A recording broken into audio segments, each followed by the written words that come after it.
தமிழகத்தில் மதுவிலக்கு வேண்டும் என்று கருப்பு கொடி ஆர்ப்பாட்டம் செய்தவர்தான் இன்றைய முதலமைச்சர் மற்றும் விளையாட்டுத்துறை அமைச்சரும் ஆவார்கள்.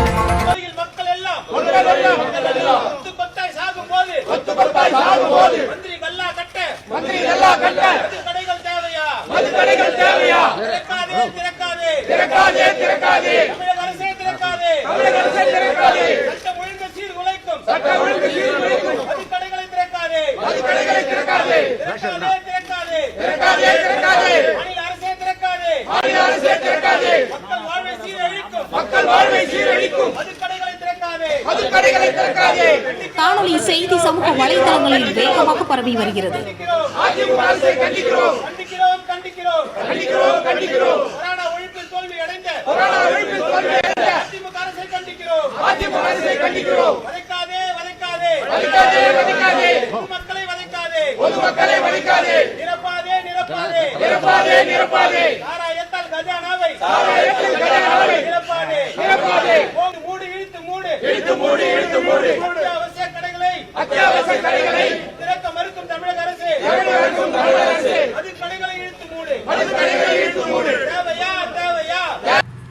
எங்களது சட்டநீதி செய்திகளை உடனுக்குடன் தெரிந்து கொள்ள லைக் பண்ணுங்க, ஷேர் பண்ணுங்க.